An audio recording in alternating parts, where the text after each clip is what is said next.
Okay, I am fortunate to be here at Recuperadas in Baltimore with Brendan Martin, who is the co-director, and I'm going to let you tell the C Commons story. Okay. But I have an assignment to report on Argentinian worker takeovers, and that's something that you know about, I think, is kind of the genesis of your co-op story. So That's true. maybe you want to tell us a little bit about that. Okay.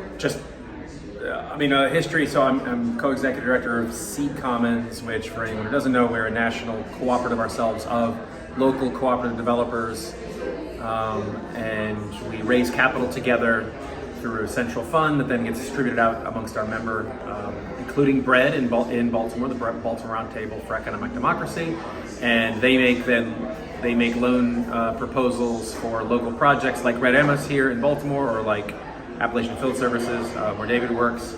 And but I got my start in Argentina in 2004. I lived for 7 years to work with the Recovered Factory movement. For those who don't know, in 2001 there was a financial crisis in Argentina, where they had the largest debt default, sovereign debt default, which means the country itself defaulted on its debts. The peso, which was pegged to the dollar, dropped to a fourth of its value.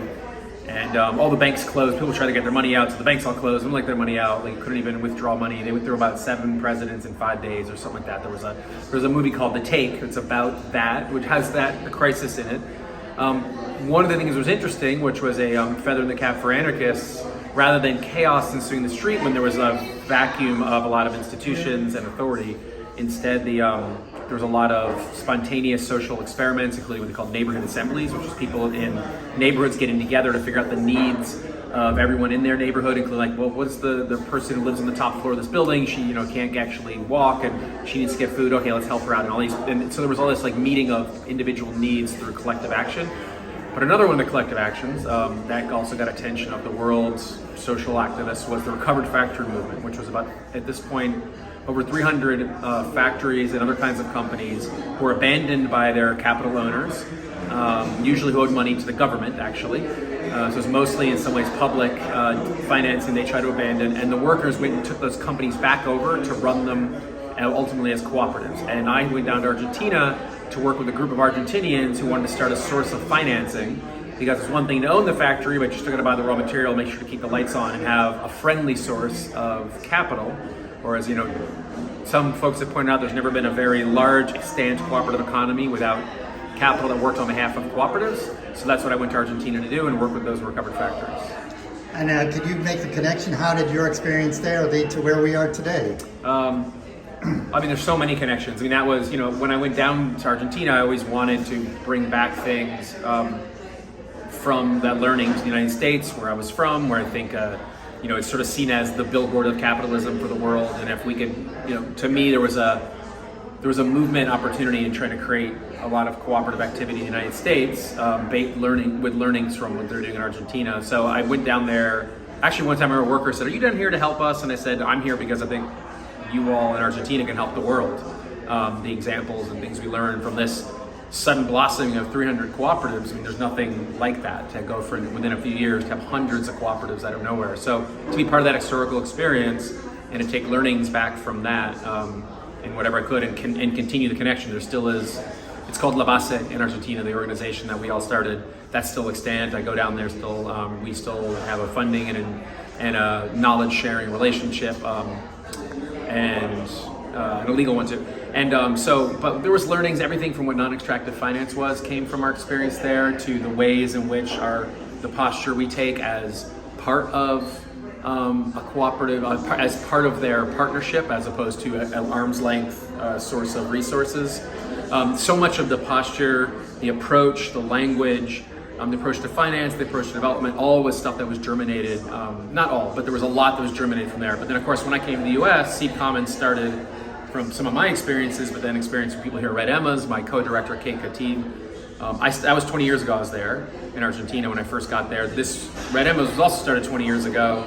And so we kind of combined things that we had learned and other people around the country and stuff they had learned. So that's C Commons was born out of that stew of experiences. But one of the really important piece of lineage there was the Recovered Factory movement in Argentina. I should say, if we're talking lineage, that the recovered factory movement in Argentina also connects their lineage, MST, the MST, the Movimiento de Trabajadores Sin Tierra, so people who are reclaiming land, especially in Brazil, but they spread to other parts of Latin America. They said this land is owned by the government. We need, there's no, all the land was taken away from peasants and farmers, and they took land back.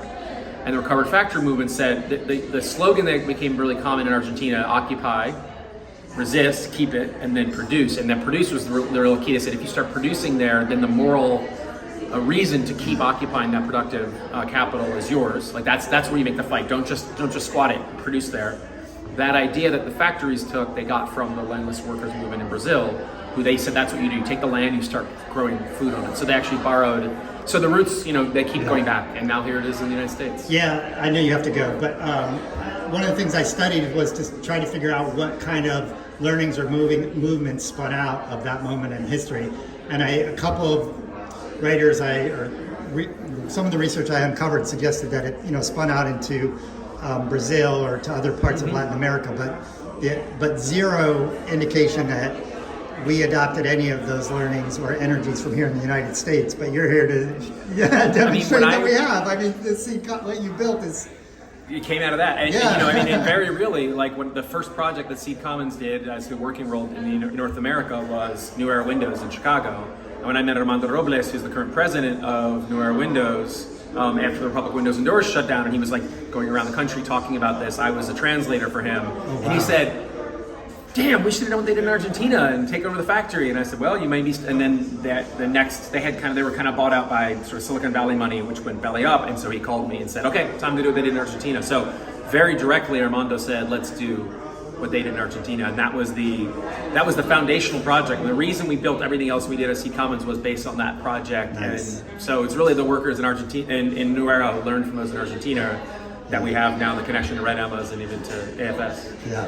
Last thing, the other thing I uncovered was that the legislature and the judiciary in Argentina seems to have responded in that moment and wrote laws and established jurisprudence that made expropriation possible, which I think is just still not, like a take-like thing wouldn't happen in the United States still today. It was interesting. I mean, like I said, they went through 7 presidents in 5 days. There was a lot of inaction, but the courts deciding. So they went to bankruptcy courts. Often what the workers first said was, "Hey, they owed all this money to the government. We were owed all these back wages. Usually, it's more than the current value. Can't you just give it to us?" In the bankruptcy court, now they had their rights taken away, but it's really neoconservative or neoliberal, whatever, doesn't matter. Menem was his name, this leader back then. The workers used to be the first on the list of creditors. They became the last, which is like the United States, the last. So owed wages, but they went to the bankruptcy courts to say we should get to the judiciary to say, shouldn't we get to take this over? And they were almost always said no. Then to the legislature and said, can we use expropriation law? And they said, let's do it. We don't know what else we had. And so yeah, I mean, it's also a weird history that expropriation law came from the military dictatorship. It used it to take over neighborhoods, to put in highways, to move, so, but that's the real history. That's where you talk about using the master's tools. I mean, using that law, which had been used for that purpose, and saying, let's use it to take this back for the people, was part of the creativity and the tenacity that the movement folks down there had. Thank you so much. Sure. This is the best way I could have presented a homework assignment like this ever. So thank you. Thank you. Thanks all.